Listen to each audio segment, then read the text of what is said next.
Alright, so about to explain what happens when Saturn goes into the ninth house. So I'm going to start by explaining what is the ninth house. The ninth house is a house that represents long distance travel. It represents gurus or belief system. It's all about like finding God in your own words and maybe like sharing your belief system and whatnot. This is a house that's originally ruled by Jupiter and Sagittarius. And there's many different analogies I can make to explain the ninth house for you to understand it. Like, for example, a Jehovah Witness. A Jehovah Witness, they go door to door and they try to share and spread their belief system to you. And if you don't believe them or don't want to hear them, you'll slam the door in their face and then move on to the next house. That's sort of like Jupiter, because Jupiter is this great benefit, this optimistic planet, and it rules the ninth house. So that's one example. It's like finding your belief system and wanting to share and spread it with the world. Traveling based upon your belief system. The ninth house can like represent like organized religion too, because organized religion is nothing but, you know, man trying to understand God. You try to put God into words, into a book, and you make a group of find a group of like-minded people, and you make it a religion, you make it a group, sort of like a gang or whatever and stuff. And you say, if you don't worship God the way that I believe it should be worshiped, he should be worshiped, well then you're going to go to hell, or we're going to outcast you, or we don't want to deal with you, you're a heathen, you're the devil, or whatever. All of those things can come from the ninth house, because you see, Jupiter can represent like a manager.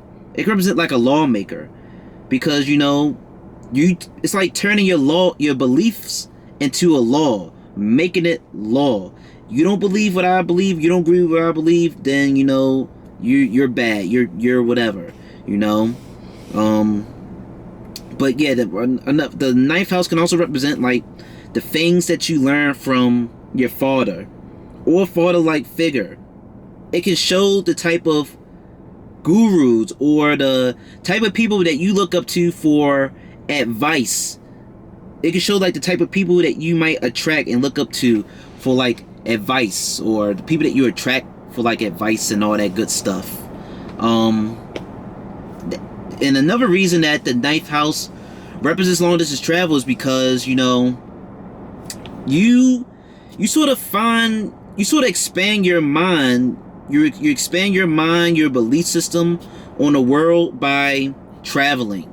Because the ninth house can also represent like it's like the highest form of education outside of all the houses. The third house is early education, like elementary to high school. The fifth house can represent like education of like learning the past, because fifth from the fifth house is the ninth, and ninth from the ninth is the fifth. So fifth house can represent, you know, like a associate's or bachelor's degree, or just wanting to learn about the past, learn things in relation to the past. And the ninth house is like getting a PhD, becoming a professor, becoming a master in a certain subject or area in life. That's what you see with the ninth house. So it's like the highest form of education, and to expand your mind on the world and the culture and become real philosophical. But especially before the internet right now, you would have to travel, you would have to fly out. But now, you know, we got books and the internet, and you can just really educate yourself from the luxury of your own home. And now I'll explain Saturn. Saturn represents order and structure, like a law enforcer. It can represent authoritative figures. One of the two planets that represent like our relationship with our dad. Sun and Saturn represent like the relationship with our dad. Let's put order and structure to the house and sign that it goes into. It represents older, elderly people. It represents death, debt, and karma. It can represent delays and boundaries and restrictions. And now I'm about to explain what happens when you put Saturn in the ninth house. When these two come together, one of the things that you can see is that you could have had a father or a father-like figure, a authoritative-like figure, who could have really tried to enforce his belief systems on you.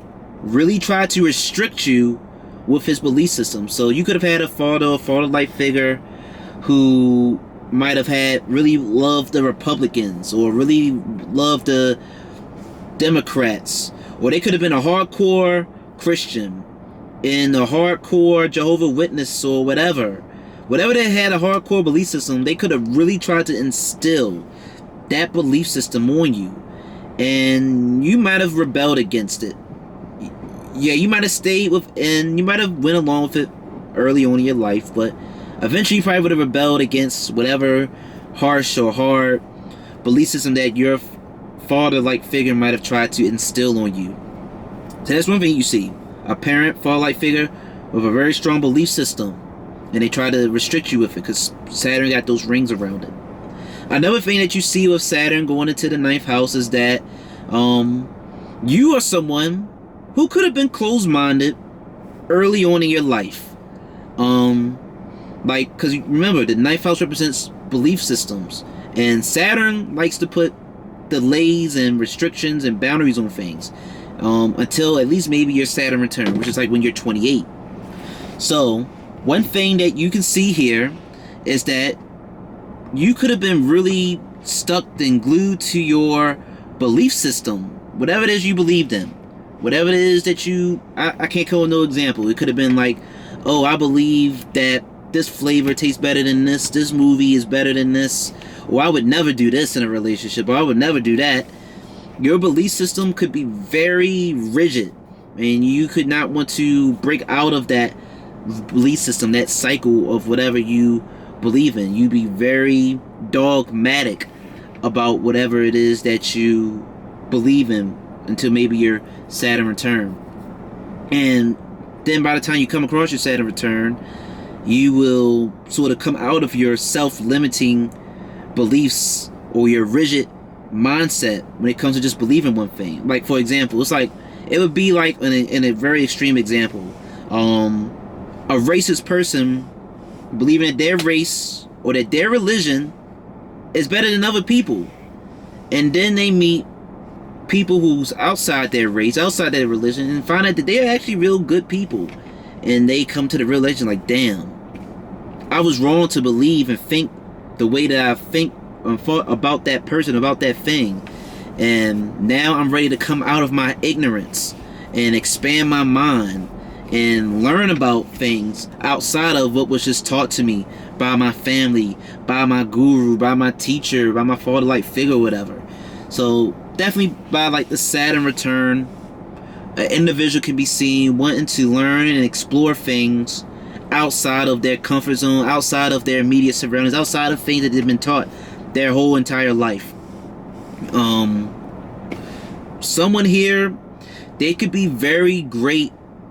This could show someone who will be a great teacher or like a great student, like an internal student, because the 9th house is like a house of education, philosophy, like the highest form of like education, because Jupiter originally rules this house, and Jupiter represents like divine wisdom, divine knowledge.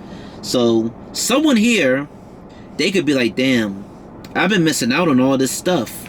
I want to learn all about it. Saturn takes its time. Saturn is one of the slowest moving planets, and you know, it's just a very slow moving planet, and Saturn here would be very diligent, rigid, and consistent with wanting to expand their mind on things. You can just see just a bookworm with this. They would just become very obsessed, very rigid, very orderly with wanting to learn things, and what they might want to learn will depend on the sign that they're in and the nakshatra. For the sidereal people who might understand that Saturn is in, will really pinpoint a little bit more what that person might be more interested in wanting to learn and expand their mind on. But overall, you could be wanting to, you might just start reading a lot of books after your Saturn return, or expanding your mind on something after your Saturn return, or you could start doing this stuff before your Saturn return. It depends on the individual, but people here, they can have very strict religious routines, because this 9th house could represent like religions or rituals. So Someone here, they could have a routine of wanting to meditate and pray every morning and read a verse from the Bible, or read a certain amount of pages, or read several certain books every day. They could just, they could just have strict, rigid, spiritual routines. I wouldn't say that this person would have a delay on flying out and traveling. The only reason, like I said, the ninth house is associated with traveling and flying is because those are the things that you have to do to expand your mind and knowledge on the world. But you don't got to do that no more. You got the internet and stuff that makes up for that gap. A person here, the type of people and gurus and teachers that they attract that they attract throughout life, would naturally be older people, because Saturn represents older people, or they would be very mature people. But they could have had a whole lot of people in their life who was very older, very mature, maybe strict, who tried to teach you and guide you and put lessons in you. You will just look up to the older, wiser, mature, strict people. You just had those type of people in your life. The ninth house can maybe sort of be associated with astrology, because you can learn astrology to maybe get you closer to God or your divinity or belief system. But it's more so, you can probably see tarot and mysticism from here, but it's more so done in a spiritual, philosophical way. You see the key distinction between the ninth house and the eighth house, because the eighth house can represent the occult, things below the surface, but the ninth house is more so not wanting to learn and explore about death, but wanting to learn about things above the surface, wanting to learn about God and where we came from. And you see, the planet that rules the eighth house is Mars. Mars represents knives and scalpels and weapons, things for drilling and cutting. But Jupiter, it represents divine wisdom, and it's one of the two planets that represent intellect. Mercury and Jupiter represent intellect, but Mercury is that 1 + 1, 2 + 2 intellect, and Jupiter is that Uncle Iroh from Avatar wisdom, divine wisdom, philosophical guru, maybe T.D. Jakes type of speaking and wisdom. So a key distinction between the eighth and ninth is like, think of the eighth house as like someone who is digging up tombs in Egypt and discovering stuff, and then they see these things on the pyramids on the walls and it's hieroglyphs, but they can't read it, they can't understand it. They just discovered it because the eighth house in Mars is deal with digging and drilling and learning what's underneath. But you see, Jupiter, it will be able to understand that. It will be able to understand the scriptures and the words of the hidden ancient texts and languages on the wall, and it'll be able to share it with the people. Jupiter, they'll know how to deal with the secrets and the knowledge and the divine wisdom of the world. They'll be able to take the knowledge that they found from underneath, from underground, from searching within, and they'll be able to explain it in a way that people will understand, or make it into like a religion. I can talk about the ninth house forever and get real deep and philosophical with it, but that is essentially what happens when Saturn goes into the ninth house. You could be very obsessed with the things in regards to finding God and expanding your mind and educating yourself. And you might be against learning those things at first, but eventually you'll turn around and maybe want to learn and expand your mind. And you'll be such a great teacher, because you'll be able to relate and teach and talk to people who might have been closed-minded and ignorant to a lot of things like you was early on. And you would be able to teach and explain it in a way that they would be able to understand it. You'll be able to take the philosophical, deep spiritualness of the ninth house and be able to teach it and explain it in a concrete, down-to-earth way that maybe most people wouldn't be able to do so. That is what happens when Saturn goes into the ninth house. Thanks for watching.